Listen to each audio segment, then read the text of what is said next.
Hello, this is James Corbett of CorbettReport.com, and I come here today with a message for you.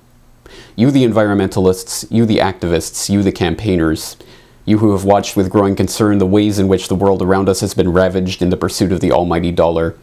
You who are concerned with the state of the planet that we are leaving for our children and our grandchildren and those generations yet unborn. This is not a message of divisiveness, but cooperation. This is a message of hope and empowerment, but it requires us to look at a hard and uncomfortable truth. Your movement has been usurped by the very same financial interests you thought you were fighting against. You have suspected as much for years. You watched at first with hope and excitement as your movement, your cause, your message began to be spread, as it was taken up by the media and given attention, as conferences were organized and as the ideas you had struggled so long and hard to be heard were talked about nationally, then internationally. You watched with growing unease as the message was simplified. First it became a slogan, then it became a brand. Soon it was nothing more than a label, and it became attached to products. The ideas you had once fought for were now being sold back to you for profit. You watched with growing unease as the message became parroted, not argued, worn like a fashion rather than something that came from the conviction of understanding. You disagreed when the slogans and then the science were dumbed down, when carbon dioxide became the focus and CO2 was taken up as a political cause. Soon it was the only cause. You knew that Al Gore was not a scientist, that his evidence was factually incorrect, that the movement was being taken over by a cause that was not your own, one that relied on beliefs you did not share to propose a solution you did not want. It began to reach a breaking point when you saw that the solutions being proposed were not solutions at all, when they began to propose new taxes and new markets that would only serve to line their own pockets. You knew something was wrong when you saw them argue for a cap-and-trade scheme proposed by Ken Lay, when you saw Goldman Sachs position itself to ride the carbon trading bubble, when the whole thrust of the movement became ways to make money, or spend money, or raise money from this panic. Your movement had been hijacked. The realization came the first time you read the Club of Rome's 1991 book, The First Global Revolution, which says, "In searching for a common enemy against whom we can unite, we came up with the idea that pollution, the threat of global warming, water shortages, famine, and the like would fit the bill.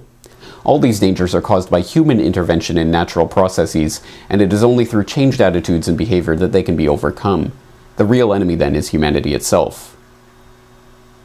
And when you looked at the Club of Rome's elite member roster, and when you learned about eugenics and the Rockefeller ties to the Kaiser Wilhelm Institute and the practice of crypto-eugenics and the rise of overpopulation fear-mongering and the call by elitist after elitist after elitist to cull the world population. Still, you wanted to believe that there was some basis of truth, something real and valuable in the single-minded obsession of this hijacked environmental movement with man-made global warming. Now, in November 2009, the last traces of doubt have been removed. Last week, an insider leaked internal documents and emails from the Climatic Research Unit at the University of East Anglia and exposed the lies, manipulation, and fraud behind the studies that supposedly show 0.6 degrees Celsius of warming over the last 130 years, and the hockey stick graph that supposedly shows unprecedented warming in our times. We now know that these scientists wrote programming notes in the source code of their own climate models, admitting that results were being manually adjusted. We now know that values were being adjusted to conform to scientists' wishes, not reality. We now know that the peer review process itself was being perverted to exclude those scientists whose work criticized their findings. We now know that these scientists privately expressed doubts about the science that they publicly claimed to be settled. We now know, in short, that they were lying. It is unknown as yet what the fallout will be from all of this, but it is evident that the fallout will be substantial. With this crisis, however, comes an opportunity to recapture the movement that the financiers have stolen from the people. Together, we can demand a full and independent investigation into all of the researchers whose work was implicated in the CRU affair.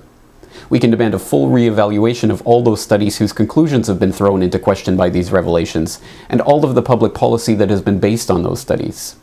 We can establish new standards of transparency for scientists whose work is taxpayer-funded and/or whose work affects public policy, so that everyone has full and equal access to the data used to calculate results and all of the source code used in all of the programs used to model that data.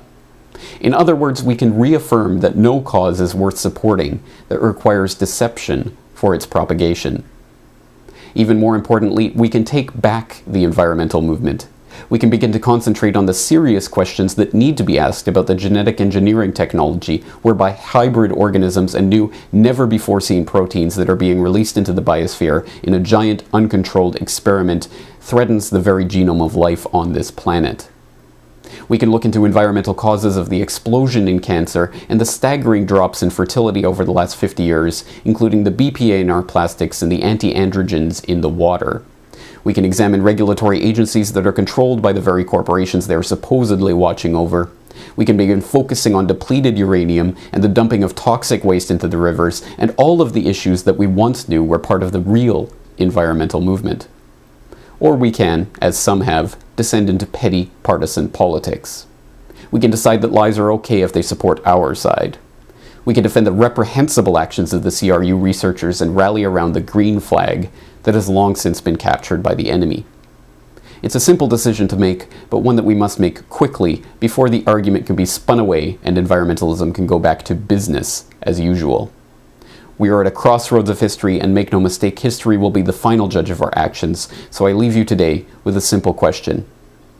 Which side of history do you want to be on? For the Corbett Report in Western Japan, I am James Corbett.